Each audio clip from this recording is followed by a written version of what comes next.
ഞാൻ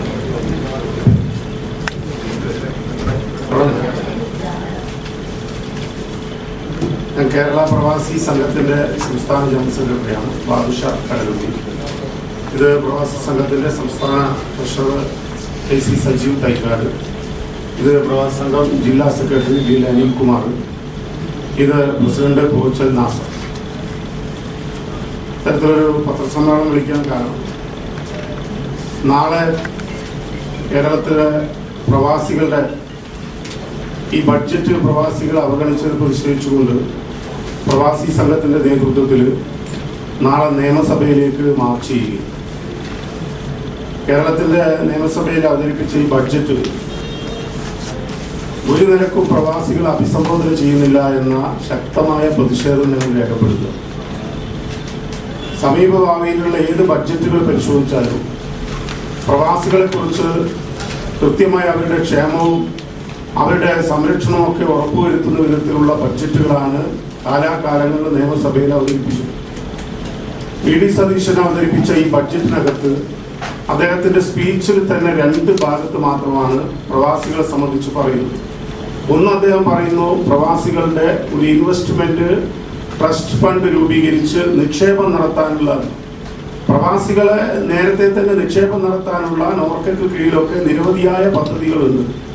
പ്രവാസി NDPRM പോലുള്ള സർക്കാർ നേരത്തെ ഉള്ള ഒരുപാട് പദ്ധതികളുണ്ട്. ആ പദ്ധതികൾക്ക് ഊർജം പകരുന്ന ഒരു കാര്യവും ഈ ബഡ്ജറ്റിനകത്ത് പറയുന്നില്ല. മറിച്ച് പുതിയ പദ്ധതി പറഞ്ഞുകൊണ്ട് ഒരു വാചക കസരത്ത് നടത്തി പോവുക മാത്രമാണ്. രണ്ടാമത് പറയുന്നത് പ്രവാസി ക്ഷേമനിധി ബോർഡിനെ കാര്യക്ഷമമാക്കുമെന്നാണ് പറയുന്നത്. പ്രവാസി ക്ഷേമനിധി ബോർഡിനെ കാര്യക്ഷമമാക്കുമെന്ന് പറഞ്ഞാൽ അത് എന്തെങ്കിലും കാര്യക്ഷമമല്ലാത്തത് ഉണ്ടോ എന്നാണുള്ള സംശയം. അവിടെ പ്രശ്നം എന്താണ്?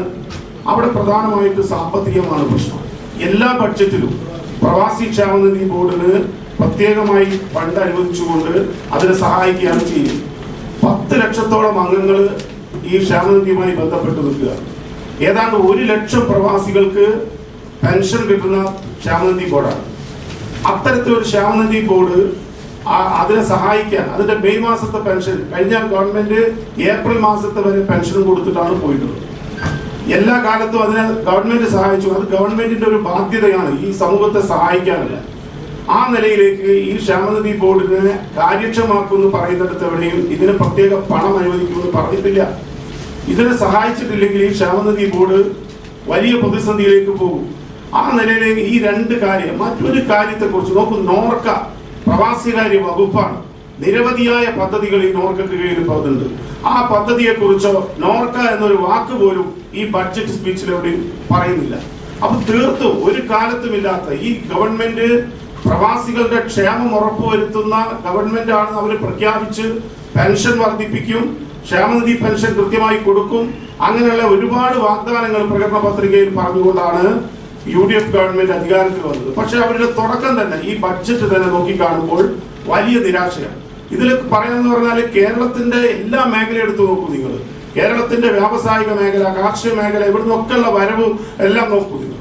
അതിനേക്കാൾ കൂടുതൽ വരവ് കേരളത്തിന്റെ മൊത്ത വരുമാനത്തിന്റെ 19.5% സംഭാവന ചെയ്യുന്ന വിഭാഗമാണ് പ്രവാസികൾ. നേരത്തെ അത് 10 വർഷം മുമ്പ് 36.5% കേരളത്തിന്റെ തനത് വരുമാനം വർദ്ധിച്ചതിന്റെ അടിസ്ഥാനത്തിൽ പ്രവാസി വരുമാനം കുറഞ്ഞിട്ടല്ല, പ്രവാസി വരുമാനം കൂടിയിട്ടുള്ളൂ. പക്ഷെ കേരളത്തിന്റെ തനത് വരുമാനം വർദ്ധിച്ചതിന്റെ ഭാഗമായി പ്രവാസി വരുമാനം 19.5%. ഇന്ത്യയിൽ മൊത്തം വരുന്ന പ്രവാസി പണത്തിന്റെ 19.20% വരുന്നത് കേരളമാണ്. അങ്ങനെ ആ വരുമാനം ഏതാണ്ട് 2.86 ലക്ഷം കോടി രൂപ കേരളത്തിന്റെ സഹകരണ ബാങ്കുകളിലും ഒക്കെ നിക്ഷേപമായി പ്രവാസി പണം കിടക്കുകയാണ്. 10 ലക്ഷം കോടി ആയിട്ടുണ്ട് എന്നാണ് പുതിയ കണക്കുകൾ പറയുന്നത്. ഈ പശ്ചിമേഷ്യയിലെ സംഘർഷമെല്ലാം നിക്ഷേപം ഷിഫ്റ്റ് ചെയ്തതിന്റെ ഭാഗമായിട്ട് 10 ലക്ഷം കോടി രൂപ കേരളത്തിന്റെ ബാങ്കുകളിലും നിക്ഷേപമുണ്ട് എന്നാണ് കണക്കുകൾ സൂചിപ്പിക്കുന്നത്. ഇത് മാത്രമാണോ കേരളത്തിന്റെ മാർക്കറ്റുകളെ ഏറ്റവും കൂടുതൽ സജീവമാക്കുന്നത്? ഇപ്പൊ ഈ യുദ്ധവും കാര്യമൊക്കെ ആയിട്ട് നമുക്ക് നമ്മുടെ മാർക്കറ്റുകൾ നോക്കിയാൽ വലിയ ക്ഷീണം ഉണ്ടായിട്ടുണ്ട്. പക്ഷേ ഈ മാർക്കറ്റുകൾ ഏറ്റവും ചലനാത്മകമാക്കുന്നത് ഈ സമൂഹമാണ്. വാങ്ങൽ കഴിവുകൾ, കേരളത്തിന്റെ വാങ്ങൽ കഴിവുകളെ ശക്തിപ്പെടുത്തിയത് പ്രവാസികളാണ്.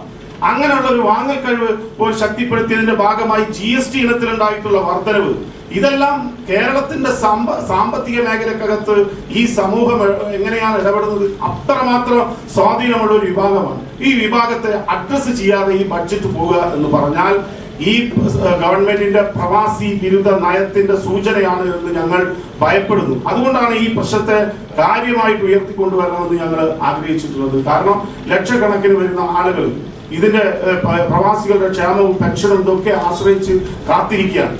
അവർ വലിയ പ്രതീക്ഷയിലായിരുന്നു ഈ ബഡ്ജറ്റിൽ കുറെ പണം നീക്കി വെക്കുന്നത്. കാരണം അംശാദായവും കൊടുക്കാനുള്ള തുകയും തമ്മിലുള്ള അന്തരമാണ് ക്ഷേമനിധി ബോർഡിന്റെ വലിയ പ്രശ്നം. അപ്പൊ ഇതിലൊന്നും ഒരു മുഖവിലക്കെടുക്കാതെ ഈ ഗവൺമെന്റ് പോകുന്നുണ്ട്. അത് ഒരു ശരിയായ രീതിയല്ല. അത് ഈ ബഡ്ജറ്റിന്റെ ചർച്ച നടന്നുകൊണ്ടിരിക്കുകയാണ്. ആ ചർച്ചയിലെങ്കിലും ഈ പ്രവാസി ക്ഷേമനിധി ബോർഡിന് പണം നീക്കി വെക്കാനോ അല്ലെങ്കിൽ അതിന് മറ്റു വഴികൾ കണ്ടെത്താനോ ഉള്ള ഒരു നിലപാട് ഗവൺമെന്റ് സ്വീകരിക്കണമെന്ന് ശക്തമായിട്ട് ആവശ്യപ്പെടുക. ലോകത്തെമ്പാടുമുള്ള മലയാളികൾ ഈ പ്രതിഷേധത്തിൽ പങ്കാളിയാകുന്ന അവസ്ഥയാണ് നമുക്കൊക്കെ കാണാൻ വേണ്ടി കഴിയുന്നത്. അപ്പൊ അതുകൊണ്ട് എല്ലാ നിലയിലും ഞങ്ങൾക്ക് നിങ്ങൾ മാധ്യമങ്ങളോട് അഭ്യർത്ഥിക്കാനുള്ളത്, ഞങ്ങളെ ഈ പ്രശ്നങ്ങൾ നിങ്ങൾ ഉയർത്തിക്കൊണ്ടുവരാൻ സഹായിക്കണം. കാരണം ഇതൊരു വലിയ സമൂഹമാണ്. പ്രവാസി എന്ന് പറഞ്ഞ വലിയൊരു സമൂഹമാണ്. ആ സമൂഹത്തിന്റെ പ്രശ്നം കേരളത്തിന്റെ ഒരു പൊതു പ്രശ്നമാണ്. ആ പൊതു പ്രശ്നം ആ രീതിയിലേക്ക് ഉയർത്തിക്കൊണ്ടുവരാൻ കഴിയാതെ പോയാൽ ഞങ്ങളെപ്പോലുള്ള പ്രവാസികളായിട്ടുള്ള ലക്ഷക്കണക്കിന് മനുഷ്യരുടെ സങ്കടം പേറേണ്ടി വരും നമുക്ക്. അതില്ലാതിരിക്കാനുള്ള ഇടപെടൽ മാധ്യമ രംഗത്തുനിന്ന് ഉണ്ടാവണമെന്ന് കൂടിയാണ് ഞങ്ങൾക്ക് ഈ സന്ദർഭത്തിൽ അഭ്യർത്ഥിക്കുക.